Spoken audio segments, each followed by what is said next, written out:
Hello and welcome everybody to my chat about distance Reiki today. Anyway, just a reminder off the top, if you have any questions for us right now, put them right in the comments and we will answer you live or get back to you during the replay, particularly me. Today I am chatting with a distance Reiki client and dog mom, Kelsey. We will be chatting about how Reiki sessions with her dog Booker have gone over the last, I guess, not 5 weeks, but 5 sessions, right, Kelsey? Yeah, exactly. Yeah. Tell everybody a bit about yourself, though, Kels. Well, thanks for having me today, Oh, absolutely. Regan. Yes. So I am originally from Canada. I live in Brooklyn, New York right now, and we adopted a rescue, a COVID dog, as so many families did in July of last year. They'll have him for a year in a couple weeks. So he was 6 months when we adopted him. And I'm an entrepreneur. I build many businesses. I'm busy. I'm a mom. I'm a wife. All the things. And I'm a huge animal lover. We have a dog. We have a guinea pig. There's, I love all the animals, and I'm kind of itching to get another puppy already, which my husband is talking me down off of the ledge, which I haven't told you about, Regan. I haven't told you about because I'm trying to talk myself off of the ledge as well. But anyway, so yeah, our family is, we're full of animal lovers. I've had dogs my whole life. And you and I have been friends for, I think, over 20 years. Yeah. It's a long time. You were working with me in the film industry first and theater and stuff like that. And just friends. Yeah. That's right. Awesome. Okay. Well, we started with, let me see here. His first session was actually June 3rd. And what were the reasons you wanted why did you approach me?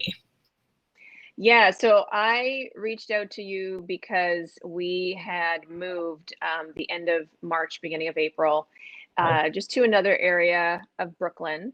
But we had gone from a more residential, quieter area to a very, very busy area of Brooklyn. It's so busy. This is a temporary move. We're subletting our friend's place while they're out of town for about a year. And so Booker, our dog, had only known, Windsor Terrace, which is where we were living in, the area we were living in before. Super quiet, like really wide sidewalks. It's just a lovely residential area. And then we moved to a really, really busy part of Brooklyn, like super busy, very, very noisy. And we don't know much about Booker's past, but we know that he came from North Carolina. Okay. He was in a kill shelter there. Sean Casey Rescue brought him up to Brooklyn, and the day he arrived, we adopted him. Wow. So North Carolina, definitely not New York. And we could tell that he was just like the buses and the trucks. He was like, oh my God, what's going on? And I was in the quieter neighborhood. And then we moved to this area, and and it's just busier, a lot more frenetic energy, loud, all the things. Yeah. And then the other issue was that my husband was going to be going away for 4 months for work. And, because of COVID and all of that, Booker's only been with the 3 of us. So it's my husband, myself, and my daughter, and the guinea pig. So he's only known us, as a pack. And we've never even, spent the night anywhere else. Like, we've always been together because, there was travel restrictions. We weren't traveling. All of that was still going on. So now that things have opened up and changed a little bit, and my husband has this job opportunity, he's gone now. He's gone for 4 months. So I was thinking, okay, new neighborhood, new space, which we're subletting. So it's not even our stuff. Husband's going to be going away, and I can't really communicate to him, like, don't worry, he's coming back. Like all of a sudden he's going to be gone and then he's going to be coming back. So I just reached out to you for some support with all of that, because I knew it was going to be a lot. Yeah, absolutely. And just a quick sort of recap. I've talked about this before, about how I do a distance Reiki session. It was just a recap, though, especially for those who haven't seen those interviews and replays and such. Basically, I start with a picture, a case history too, that I have each person fill out. And but the picture is what helps me connect to the animal over distance, basically. I'm in my own home, and I've scheduled a time with the client that works well when their dog or cat or whatever pet, frankly, is likely to be restful. You know, it's okay if they're eating or something like that, but you don't want to catch them out on a walk or something. Then we've chosen that time, and I give them a quick reminder right before I'm about to start. And then I go through my own little ritual to begin the session and set my intention to channel Reiki to the animal in the picture. And then what I do is I balance the chakras. And there are 8 major chakras for animals, as opposed to humans having only 7 that we know of anyway. I mean, there are other chakras, but the major chakras, there are 8 for animals. They have an extra animal to human bond chakra right here between the shoulder blades, called the brachial chakra. And then, so yes, I go from the brachial down through the crown, third eye, throat, heart, solar plexus, you can't see this anymore, sacral, and root. Basically balancing, taking note of any impressions or messages I might get, because sometimes when you're in sort of the proper Reiki state, you can actually achieve a little bit of animal communication too, and messages can go back and forth. And which is one of the things that I try to focus on continually with Booker, is to assure him and to reassure him about things like, Scott will be back, your dad will be back, he has to go fulfill a purpose elsewhere, and then he comes home, kind of thing. So this is not a permanent thing that you have to worry about, etc. So I try to get that across. Reiki, again, does exactly what it needs to do. Whether I cannot control it per se, but I do put some intention in there in case it's helpful, basically. So anyway, Kels, tell me your impressions about how things have gone, especially if you remember the first session versus the session we just had this morning. Yeah. And something else that I didn't mention leading up to my husband leaving was, Booker's hit adolescence now. Yeah. And his behavior started to become a lot more, not aggressive, but he was becoming very protective and very suspicious. And I remember that first session, you talked about the confusion of I'm pack leader. No, mama's pack lead. I'm not really sure, but I should protect. I need to protect, and just kind of confused. And I think you even said that he was confused about his purpose. Yes, his place. His place. Yeah, and in the pack, so to speak. And I thought that was really interesting because his behavior modeled that exactly. Cool. And then after, another thing that you had mentioned was his stomach. You said there's a lot going on, something off with his stomach. And I was like, oh, funny you should say that, because literally, I think it was the night before we had woken up and he had diarrhea everywhere, unfortunately. Yeah. He's a very sensitive stomach. Coupled with the anxiety of all the changes and everything going on.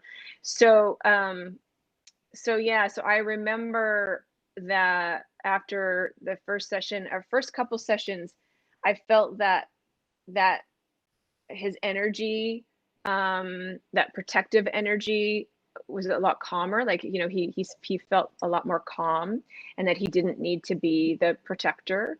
And when we would go on walks, instead of looking all around, he would look more up at me, to be like, hey, mom, where are we going? What are we doing? Like I was the pack leader, so to speak. And you know, we're also working with a trainer with him, because Yes. all of a sudden he went from loving everyone and you know, being not necessarily submissive, but just, you know, just kind of up for anything, to all of a sudden being very suspicious and uncomfortable with men and kids.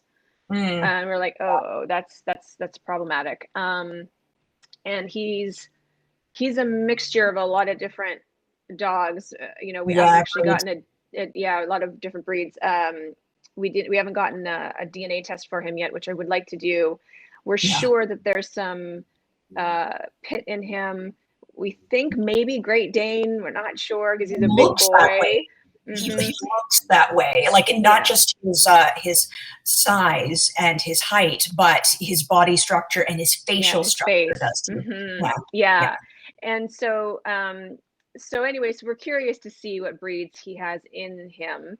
And I'm also curious because I know that certain breeds are predisposed to having certain personality traits and characteristics, and I know that that's generalizing, but I'm curious to know.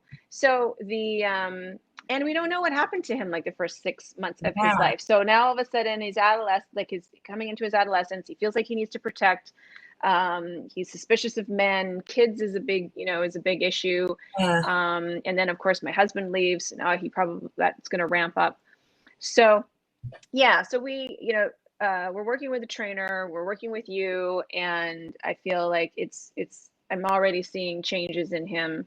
But what's interesting is this morning I mentioned to you, because it's been a few weeks or a couple weeks, and I was saying the last couple days I felt like that anxious and not necessarily protective, but the suspicious behavior and the not looking at me at the walks, but looking all around and behind, and like, that's definitely ramped up again.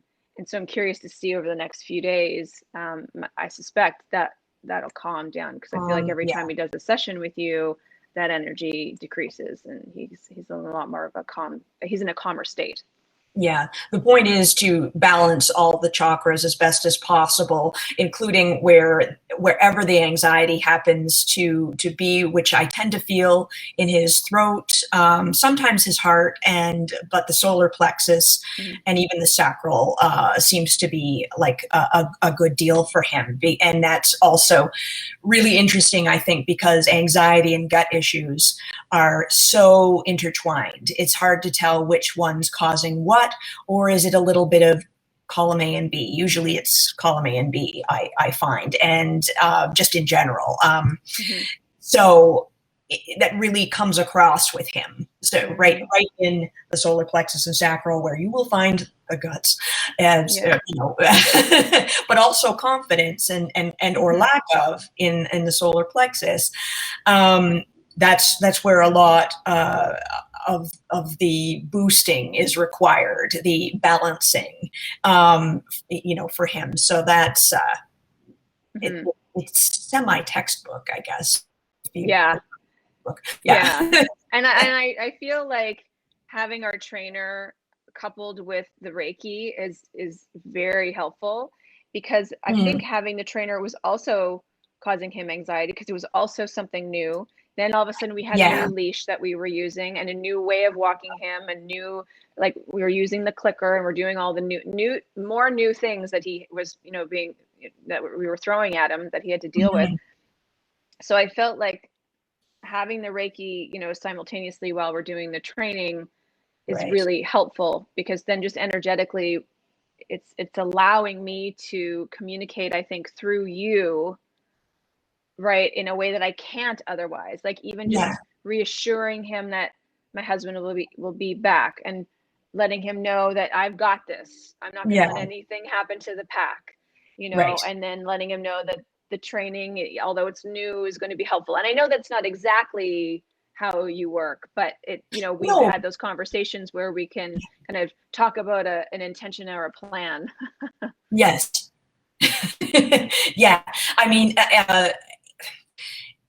Reiki, is not intended as an animal communication session, Yeah. but it can also be. That can happen, and it's just sort of some icing on the cake that. Yeah. That an extra benefit that I do try to take advantage of as much as possible, and just do what I can. So yeah, I mean, training is something that just about every dog in every situation is likely to need at some point in their lives, and especially larger dogs that need to be manageable.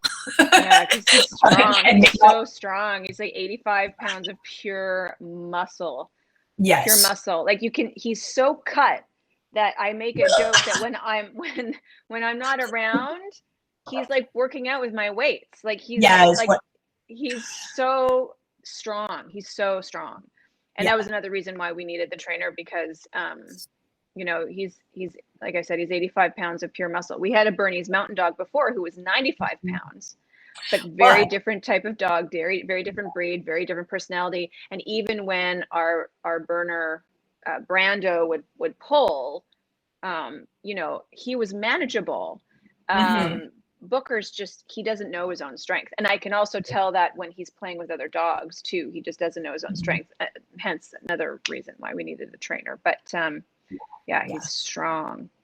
Yeah, most people will think of a trainer right away, but not necessarily think of perhaps pairing that with some Reiki, especially if there's any sort of anxiety going on, any way you feel like there's an energy imbalance. But if you're not really familiar with how to sense an energy imbalance, anxiety is an easy way. Like everybody's. That's an easy one to pick up on. So that's always a good use for Reiki, as it were. So anyway, Booker has been great to work with. I have not come across a dog or cat yet that has said no to me. We always do open session every single time, whether it's for the first time or not. You always give the animal an opportunity to consent, which is important and different for compared to other kinds of therapies where you're just not able to get consent from them. We make sure they know that they can take as much or as little of the Reiki that is being offered and sent to them, right up to the point of none at all. But I've never yet felt that anyone closed off entirely to me. I felt hesitation, and then opening up, and not from Booker per se, not at least not much. And I think there was a little confusion at first about, okay, what's this? But now what's this thing? Another new thing you're throwing at me. Oh, great. Exactly. Yeah, exactly. But I haven't had a case that's closed off to me, and Booker certainly not. And today's session in particular, I noticed things established quickly. So he's in the groove here. He knows what's going on. So it's all good now. So which is really great. And for anybody out there who is interested in trying Reiki with me or anybody else for their pets, I would definitely say you try the first session, you try it out, yes, but you're going to notice more over a period of time. I mean, you might get some really interesting results right away, but sometimes it takes the animal a little while to orient to a Reiki session and figuring it all out and letting it all in and things like that. So personally, I like to start with 3 sessions, minimum, kind of just or off the top, and then go from there, just to give people like an idea of how that goes. Anything else that you remember that was particularly interesting over our sessions, Kelsey? I'm kind of looking through the notes myself. Yeah, I also thought that it was interesting that, because I know you use crystals. Yes. And he was like, I want them all. Yeah. Bring them all of them. And I was like, all the ones I have in this, basically in this little wooden bowl. It's sort of like driftwood thing. I use them every single one of them. And I'm like, this is not actually going to be more helpful or anything, right? But he's like, all of them. I want all. I'd be like, yeah. And they just basically work as amplifiers and help guide a Reiki session for me, just to help get as much through as I can. Another thing that helps me is that I often call upon dogs or cats, and I could other animals too, beyond the veil, who have passed to Rainbow Bridge, if they are willing to help me, would they? And the two, I consistently always have 3 of my cats around me for every session. But for Booker in particular, Alfie and Tubby, 2 dogs that I didn't even used to, own. I wasn't their mom, but I knew them very well, and we were very good friends. They like to help with Booker, particularly I get because of his anxiety and tummy issues, which they had, in different ways. They had issues like that themselves. So I feel like they're particularly sympathetic. And the funny thing is they were in life very small dogs. Wow. I was thinking about this today, and Booker's huge, and I wonder if they find this kind of fun and fascinating, like, ooh, as I map them out on the floor, and I sort of have the impression of where Alfie and Tubby are in relation to Booker, and there's just such a big difference. But I think they kind of like that, and they think that's kind of neat, and they like to stand and point their faces towards areas I need to focus on sometimes, and almost always, the solar plexus and sacral, but and sometimes other areas too are thrown in there. They surprise me, but that's been great fun on my end too, in doing these sessions. So we all get something out of it. I think definitely, absolutely. I think it's it's interesting, and the other interesting thing that you said to me today, this morning, was that they were there again. Yes. And then there was a message that came through. And it was I am who I am, but it can be modified, or something like that. And actually, the message that's Booker. The message was, "We are who we are." Like it was. Oh, yes, sort of we are who we are. Yeah, we can modify. But we can modify. Yeah, and I just loved that, because Booker is unlike any dog I've ever owned throughout my entire life. His personality is very unique. He's a kooky guy, and he's required more training and kind of and nurturing in that way, more than any other dog I've had. I mean, I spent a lot of time training our Bernese Mountain Dog, but I had him as a young puppy. And he was very easy to train, and was probably the most well-behaved dog I've ever had. Like he was such a great dog. And so then, and now Booker's a little more frenetic and crazy and anxiety and protective, and he's like all over the place, very, very different. And so I loved that message of we are who we are, and we can modify, but essentially this is who I am. And I kind of love that, because I don't want him to be like Brando. I want him to be him. I want him to be Booker. But I also know that,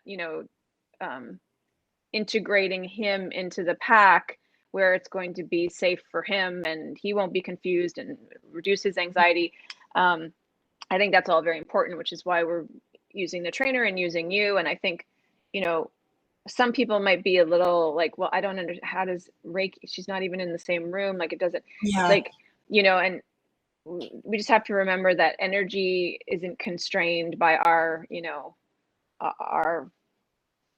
physical world. Yes. And and I think that I've seen the differences in him after a session with you, and I've seen the differences in him when he hasn't had a session with you in a while, because we were going every single week, and then we missed 2 weeks, and I could tell there was a difference.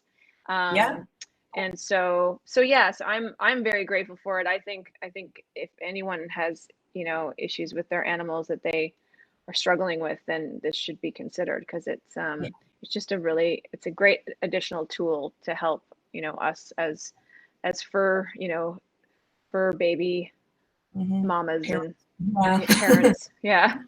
Yeah, exactly. And for those still struggling with the distance Reiki concept and over a distance, try to think of it like a signal. I think that's what a broadcast signal of some Yeah. sort is, whether it's radio, television, internet, cell phone, anything like that. Distance does not constrain that. It is simply channeled from one place to another. And that's, yeah, so that is this like semi-scientific way of sort of explaining it in a way that makes sense. At least that makes most sense to me. So Yeah. it's a broadcast signal of sorts, of energy. And yeah, and actually I will take a moment to say that I prefer to do distance Reiki with animals than in-person Reiki. With humans, and I'm sure every Reiki person feels differently about it. But I can see why you'd want sort of the in-person experience if you can manage it. But with distance Reiki, there are far fewer distractions hanging over me. Right. And likely the animal too. And you're not doing like I'm doing hand positions on an imagined form of Booker when I'm doing a session with him, but it's nice to be at a distance because it allows him also the ability to back off and be a little more in control of his own space. I'm not physically in it, trying to put hands around him. Even when with an in-person Reiki session with pets, it is better to sit somewhere and let the animal do whatever they want while you simply create an energy bubble. And let them partake of it at whatever distance they wish to. If they want to come in, they will. If they want to actually have your hands on them, they will come up and they will they will shove themselves at you. They believe me. And but most animals will probably want some physical distance, especially at first. That may change over time. So I think distance Reiki is really best suited to animals, and to me personally. It does allow me to not be so distracted by my surroundings because I'm in my home. Even if one of my animals does something distracting, it's less distracting in my own home because this is just them, and you just sort of That makes sense. So, yes. Anyway, is there anything else you wanted to mention before I wrap things up? No, I don't think so. I'm just really glad that we're continuing the sessions, and I think I think you're awesome, and I think they're very helpful. Well, you and Booker are awesome, and I am honored to be working with Booker. I love these opportunities to connect with these animals. It's really very special each and every time. So yeah, and if anybody's watching the replay of this, please, feel free to leave me questions, comments in the comments. And yeah, if you can get in touch with me via Facebook through my profile, or PM me, or through the Kuri K9 Massage page or website, KuriK9Massage.com. So thank you so much, Kelsey. It was great talking to you today. I love talking about this stuff. So yeah, thank me too. you so I much. think it's awesome. Thank you so much.